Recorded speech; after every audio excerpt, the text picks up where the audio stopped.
बेसरन खोऱ्यातील दहशतवादी हल्ल्याच्या तपासासंदर्भात एनआयएची टीम लवकरच सीमावर्ती भागात जाऊ शकते अशी सूत्रांची माहिती आहे। एनआयए माछिल, केरन, नौगाम, बारामुल्ला आणि उरी या भागात जाऊन तपास करू शकते। तर या भागात पाकिस्तानमधून घुसखोरीची शक्यता अधिक आहे। या भागात दहशतवाद्यांनी खोदलेल्या काही संभाव्य बोगद्यांचाही शोध घेतला जाण्याची सूत्रांची माहिती आहे। हल्ल्यामध्ये सहभागी असलेल्या दहशतवाद्यांनी सीमा ओलांडण्यासाठी बोगद्यांचा वापर केला असण्याची शक्यता आहे। आणि या संदर्भात अधिक माहिती देत आहेत आमचे प्रतिनिधी प्रशांत लीला रामदास आपल्यासोबत जोडले गेलेले आहेत। प्रशांत, काय अपडेट? एनआयएच्या सूत्रांची माहिती मिळते बेसरन खोऱ्याला जो 22 एप्रिलला हल्ला झाला होता त्या संदर्भात दहशतवादी हल्ल्याच्या तपासासंदर्भात केंद्रीय तपास यंत्रणा जी आहे ती एनआयएची टीम जी आहे लवकरच सीमावर्ती भागात जाण्याची शक्यता आहे। त्यामध्ये माहिती मिळते की माछिल, केरन, नौगाम, बारामुल्ला, उली या भागामध्ये जाऊन तिथे जे बोगदे दहशतवाद्यांनी खोदलेले आहेत त्याची देखील माहिती घेण्यात आली, कारण की याच भागातून मोठ्या प्रमाणात घुसखोरी होत असल्याची माहिती पुढे आली आहे। सोबतच बेसरन खोऱ्यामध्ये ज्या पद्धतीने दहशतवादी हल्ला झाला होता त्याच्या विविध दिशेने अभ्यास चालू असून त्याचा तपास देखील सुरू झाला आहे। तांत्रिक आणि फॉरेन्सिक अभ्यास देखील सुरू झाल्याची माहिती पुढे आलेली आहे। पण महत्त्वाचं म्हणजे जर बघितलं भारत पाक सीमेवरून जो संभाव्य घुसखोरी झालेली आहे त्याचा ते मार्ग शोधत आहे आणि यातून या निमित्ताने होऊ शकते की भविष्यात देखील घुसखोरी कशी टाळावी यासाठी काही एनआयए दिशानिर्देश देखील देण्याची शक्यता व्यक्त केली जात आहे। प्रशांत, धन्यवाद या सविस्तर माहितीसाठी।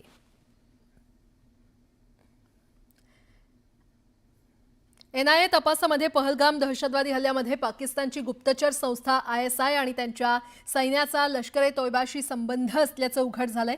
एनआयएनं काश्मीर खोऱ्यातील सुमारे 20 ओव्हरग्राऊंड वर्कर्स ओळखलेले आहेत आणि त्यांच्यावर हल्ला करणाऱ्या दहशतवाद्यांना मदत केल्याचा आरोप आहे। एनआयए त्या सर्वांची चौकशी करते।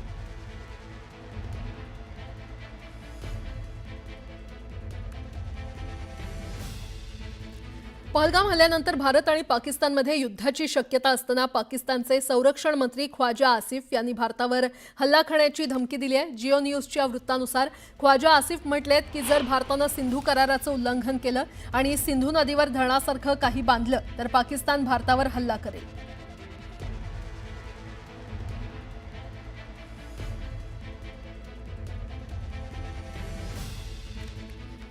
पहलगाममधील हल्ल्यानंतर पाककडून भारताच्या कुरापती काढणं सुरूच आहे। जम्मू आणि काश्मीरच्या सीमावर्ती भागात पाककडून पुन्हा एकदा गोळीबार करण्यात आलाय।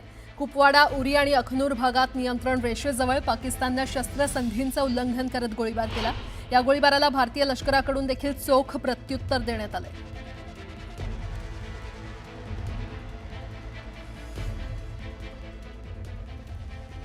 पाकिस्तानकडून दहशतवाद्यांना कसं प्रोत्साहन दिलं जातं याचे पुरावे आता समोर येत आहेत। न्यूज 18 जवळच्या एक्सक्लुझिव्ह सॅटेलाइट इमेजमधून लष्कर-ए-तोयबाच्या प्रशिक्षण तळाचा खुलासा झालेला आहे। हा प्रशिक्षण शिबिर पाकव्याप्त काश्मीरच्या अत्तर शीशा परिसरात असल्याचं समोर आलेलं आहे।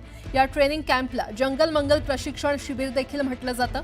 इथे दहशतवाद्यांना शस्त्रास्त्रांचं प्रशिक्षण दिलं जातं आणि या ठिकाणी एक मशीद, मोठं ग्राउंड, मीटिंग हॉल देखील आहे। पहलगाम हल्ल्याचा कट इथेच रचण्यात आल्याची सूत्रांची माहिती आहे। तर या कॅम्पमध्ये मशीन गन, पिस्तुलासह इतर विविध शस्त्र चालवण्याचं प्रशिक्षण अतिरेक्यांना दिलं जातं आणि इथल्या मशिदीत दहशतवादी हाफिज सईद अनेकदा येतो।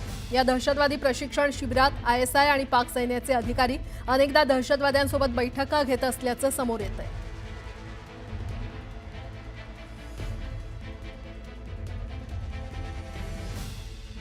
पहलगाममधील दहशतवादी हल्ल्यामुळे भारत आणि पाकिस्तानमध्ये तणावाचं वातावरण आहे आणि अशाच संरक्षण मंत्रालयानं जबलपूरमधील शस्त्रास्त्र कारखान्याला अलर्ट राहण्याच्या सूचना केल्या आहेत। म्युनिशन्स इंडिया लिमिटेड अंतर्गत काम करणाऱ्या या कारखान्यातील सर्व कर्मचारी आणि अधिकाऱ्यांच्या रजा तात्काळ रद्द करण्यात आलेल्या आहेत। जे रजेवर गेले होते त्यांना तात्काळ कामावर रुजू होण्याचे आदेश देण्यात आलेत। म्युनिशन्स इंडिया लिमिटेडच्या मुख्यालयात झालेल्या आपत्कालीन बैठकीत हा महत्त्वाचा निर्णय घेण्यात आलाय। ऑर्डनन्स फॅक्टरी खमारिया ही देशातली प्रमुख युनिट्सपैकी एक आहे। या कारखान्यामध्ये भारतीय सैन्यासाठी दारुगोळा, बॉम्ब आणि इतर शस्त्र तयार करण्याचं काम केलं जातं। तर या कारखान्यानं कारगिल युद्ध आणि बालाकोट हवाई हल्ल्यासारख्या कारवायांमध्ये महत्त्वाची भूमिका बजावली होती।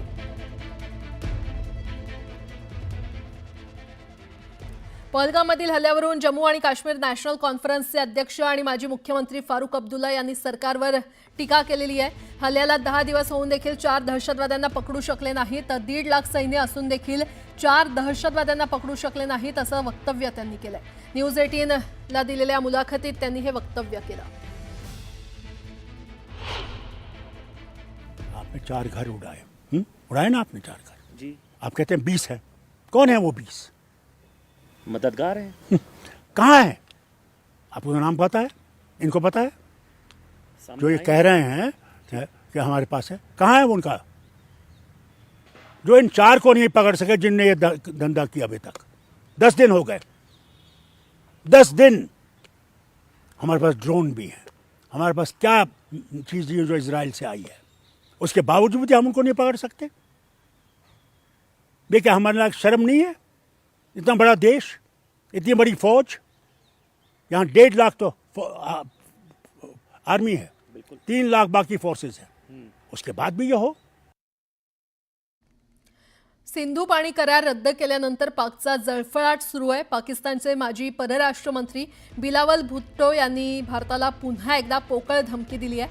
बिलावल भुट्टो यांनी भारताला युद्धाची धमकी दिलेली आहे. जर सिंधू नदीचं पाणी रोखलं तर मग रक्ताचे पाट वाहतील अशी धमकी त्यांनी दिली आहे. पाकिस्तानला युद्ध नको, पण जर तशी वेळ आली तर मग आम्ही देखील मागे हटणार नाही अशी दरपोक्ती त्यांनी केली आहे. सिंधू नदीच्या पाण्यासाठी आम्ही कोणत्याही थराला जायला मागे पुढे पाहणार नाही असा इशारा त्यांनी दिला आहे.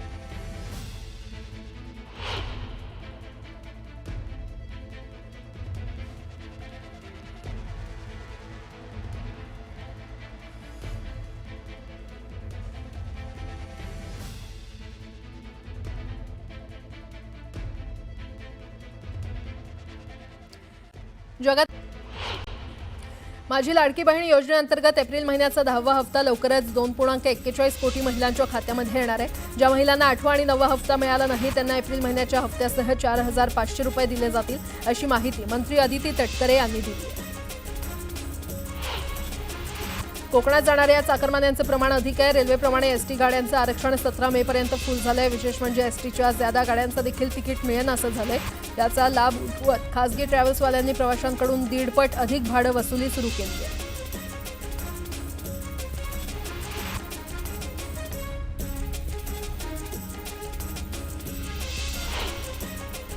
मुंबईत पश्चिम रेल्वेवर आज रात्रकालीन ब्लॉक घेण्यात येणार आहे. मुंबई सेंट्रल ते माहीम स्थानकादरम्यान दोन्ही जलद मार्गिकांवर रात्री 12:15 तर रविवारी पहाटे 4:15 ब्लॉक असेल. ब्लॉक कालावधीमध्ये चर्चगेट ते सांताक्रूज दरम्यान सर्व गाड्या धीम्या मार्गावर चालवण्यात येणार आहेत.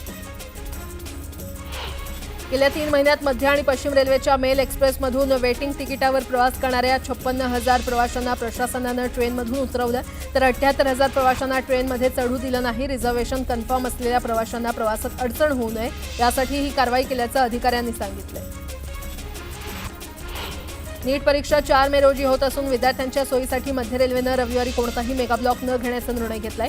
नीट परीक्षेला बसणारे विद्यार्थी आणि त्यांच्या कुटुंबियांना सुरळीत आणि सोयीस्कर प्रवास करता यावा यासाठी मध्य रेल्वे रविवारी मुख्य मार्गिका, हार्बर मार्गिका आणि ट्रान्स हार्बर मार्गिकांवर मेगा ब्लॉक न घेण्याचा निर्णय घेतलाय. प्रवासासाठी बुक केलेली कॅब जर चालकाने रद्द केली तर आता कार कंपन्यांना तुम्हाला नुकसान भरपाई द्यावी लागणार आहे. ओला, उबर, रॅपिडो सारख्या कार सेवा देणाऱ्या कंपन्यांच्या कार चालकांनी जर प्रवाशांनी केलेली बुकिंग रद्द केली तर कंपन्यांना प्रवाशांना नुकसान भरपाई द्यावी लागणार आहे. राज्यातील बहुतांशी शहरांच्या कमाल तापमानात वाढ झाल्यामुळे चटके बसत असतानाच आता पुढील 7 दिवस राज्यात काही ठिकाणी अवकाळी पावसाची शक्यता हवामान अभ्यासकांनी वर्तवली आहे. तर मुंबईमध्ये सकाळी आकाश ढगाळ असेल आणि दुपारी निरभ्र राहील अशी माहिती हवामान खात्याकडून देण्यात आली आहे. मान्सूनची आतुरतेनं वाट पाहणाऱ्या नागरिकांना हवामान खात्यानं खुशखबर दिली आहे. मान्सून मागील वर्षीप्रमाणे यंदा देखील शेतकऱ्यांना सुखावण्याची शक्यता आहे. यंदाचा मान्सून नेहमीप्रमाणे सरासरी इतका बरसेल आणि केरळमध्ये 1 जूनला आणि 6 जूनला राज्यात दाखल होईल असा अंदाज हवामान खात्यानं वर्तवला आहे. उन्हामुळे आरोग्याला निर्माण होणारा धोका टाळण्यासाठी योग्य काळजी घेणं आवश्यक आहे. विशेषतः उन्हाळ्यात शरीराचं तापमान वाढल्यानं उष्माघात आणि विषबाधा तसंच अशा समस्या होऊ शकतात.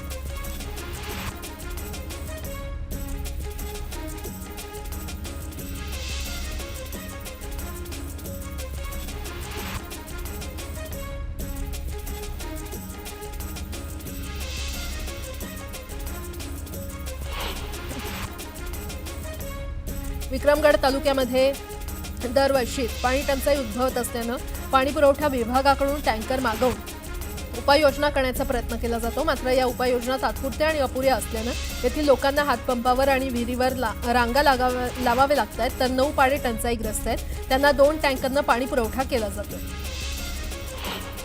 जालना जिल्ह्यामध्ये भीषण पाणी टंचाई जाणवत असून टँकरच्या संख्येनं आता सेंच्युरी पार केली. जिल्ह्यातील 60 गावांसह 16 वाड्यांची तहान 101 टँकरनं भागवली जाते, तर प्रशासनाकडून 130 विहिरींचं अधिग्रहण करण्यात आलेलं आहे. बदनापूर तालुक्यात सर्वाधिक पाणी टंचाई जाणवत असून 23 गावातील 82,000 नागरिकांना 39 टँकरनं पाणी पुरवठा करण्यात येतो.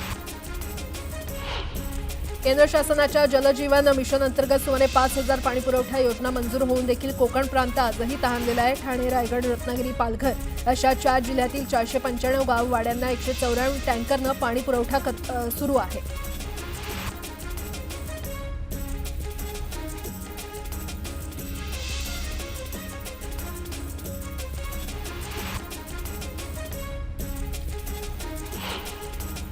कोल्हापूरकरांची पाण्याची चिंता मिटली आहे. कोल्हापूरकरांवर पाणी कपातीचं संकट नसणार आहे. मे महिनाभर पुरेल इतका पाणीसाठा जिल्ह्यातील 8 धरणांमध्ये सरासरी 49.55% पाणीसाठा शिल्लक आहे. पापलेटचं उत्पादन अल्प झाल्यानंतर पापलेटला राज्य माशाचा दर्जा देण्यात आलेला आहे. यामुळे मच्छीमार नाराज आहेत. 1980च्या दशकात 20,000 टन उत्पादन असलेल्या चंदेरी पापलेटचं उत्पादन सध्या 10 टनापेक्षा देखील कमी झालंय. तथापि पापलेट संवर्धनासाठी शासनानं सुचवलेल्या उपाययोजनांकडे दुर्लक्ष केलं जात असल्यानं सरसकट मासेमारी सुरूच आहे. वाशिमच्या कृषी उत्पन्न बाजार समितीमध्ये हळद पिकानं विक्रमी आवकचा आकडा पार केलाय. वाशिम बाजार समितीमध्ये पहिल्यांदाच ऐतिहासिक 14,300 क्विंटलची विक्रमी आवक झाली. त्यामुळे वाशिम बाजार समितीमध्ये मोठ्या प्रमाणात शेतकऱ्यांची गर्दी पाहायला मिळाली. जळगावच्या भुसावळ शहरात पहलगाम हल्ल्याचा निषेध करण्यात आला. यावेळी नागरिकांनी कॅन्डल मार्च काढून अतिरेक्यावर कठोर कारवाई करण्याची मागणी केली आहे. चला आळंदीला जाऊ, ज्ञानदेव डोळा पाहू असं म्हणत राज्याच्या कानाकोपऱ्यातून भाविकांचा ओघ आळंदीमध्ये सुरू झालाय. संत ज्ञानेश्वर महाराजांच्या 750व्या जन्मोत्सव सोहळ्याची जय्यत तयारी झाली असून आजपासून भक्तीच्या ज्ञानकुंभाला प्रारंभ होणार आहे.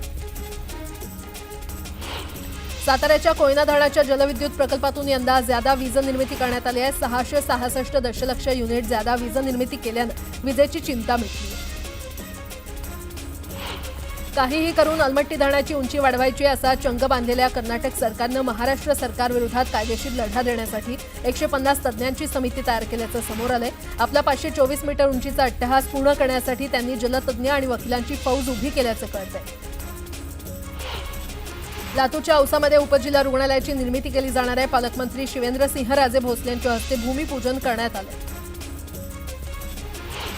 केंद्र सरकारनं जातनिहाय जनगणनेचा घेतलेला निर्णय हा छत्रपती शिवाजी महाराजांच्याच विचारातील भारत घडवणारा असेल असा विश्वास शिवेंद्रसिंहराजे भोसले यांनी व्यक्त केलाय.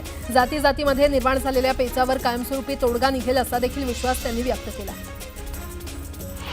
राज्यात शुक्रवारी ज्वारी बाजारात एकूण 8,694 क्विंटल ज्वारी आवक झाली होती. या ज्वारीला कमीत कमी 1,950 तर सरासरी 2,450 रुपयांचा प्रति क्विंटल दर मिळाला. राज्यातील बाजार समितींमध्ये 2 मे रोजी गव्हाची मोठी आवक झाली आहे. यावेळी 19,240 क्विंटल गव्हाची आवक झाली आहे. दरम्यान गव्हाला 2,770 रुपये प्रति क्विंटल इतका दर मिळतोय. अमरावतीमध्ये all India federation cup kabaddi स्पर्धेचं आयोजन करण्यात आलंय. 9 राज्यातील पुरुष आणि महिला कबड्डी संघांनी यात सहभाग घेतला. विदर्भ यामेचॉर कबड्डी असोसिएशन, अमरावती जिल्हा कबड्डी असोसिएशन आणि आमदार खोडके दाम्पत्य यांच्या शोध प्रतिष्ठाननं या स्पर्धेचं आयोजन केलं. बीडमध्ये आमदार प्रकाश सोळंके यांच्या साखर कारखान्याला भीषण आग लागली. या आगीमध्ये मोठ्या प्रमाणात साहित्य जळून खाक झालंय. अग्निशमन दलाकडून आगीवर नियंत्रण मिळवण्यात यश आलं. सुदैवानं यामध्ये कोणतीही जीवितहानी झाली नाही. सिल्लोडच्या ग्रामीण पोलिसांनी गांजा तस्करांवर कारवाई केली आहे. जांभई शिवारात शेतातील घरात विनापरवाना बेकायदेशीररित्या गांजावर कारवाई करत 5 किलो गांजा जप्त करण्यात आलाय. या प्रकरणी पोलिसांनी गांजा विक्रेत्याला अटक केली आहे. राज्य सरकारनं काढलेल्या आदेशानुसार 28 एप्रिलपर्यंत 1,08,301 शाळांपैकी 89,972 शाळांनी 80% अधिक जिओ मॅपिंग केल्याचं अहवालामध्ये नमूद करण्यात आलंय. मुदतवाढ दिल्यामुळे शिक्षकांनी जोमानं काम केल्याचं या अहवालावरून दिसून येतंय. राज्यातील आरोग्य कर्मचाऱ्यांनी विविध मागण्यांसाठी आंदोलनाची हाक दिली आहे. 5 ते 6 मे रोजी काळ्या फिती लावून काम करणार आहेत. 7 मे रोजी मुंबईतील आझाद मैदानावर धरणे आंदोलन करण्यात येणार आहे. उत्तन ते विरार दरम्यान सागरी सेतू उभारण्यास राज्य सरकारनं MMRDA मंजुरी दिली आहे, तर त्यापुढील विरार ते पालघर दरम्यानचा टप्पा 2चा व्यवहार्यता अभ्यास करण्यात येतोय. हा सेतू 8 मार्गिकेचा असून उत्तर दक्षिण प्रवास सहज करणं शक्य होणार आहे. तर पुढे हा सेतू थेट दिल्ली मुंबई द्रुतगती महामार्गाला जोडला जाणार आहे. मुंबईतील लोकलमधील मोटरमनच्या कॅबिनमध्ये सीसीटीव्ही कॅमेरे बसवण्यात येत आहेत. मात्र सीसीटीव्ही कॅमेरे बसवण्याच्या निर्णयाला मोटरमन कर्मचाऱ्यांनी विरोध केलाय. दबाव टाकण्याचा प्रयत्न असल्याचं म्हणत उद्यापासून आंदोलन करण्याचा इशारा देण्यात आलाय. अनधिकृत होर्डिंग्ज विरोधात कारवाई करण्याचे आदेश मुंबई हायकोर्टानं सर्व पालिकांना दिलेले आहेत. कारवाई करून 4 आठवड्यात अहवाल सादर करण्याचे आदेश कोर्टानं दिले.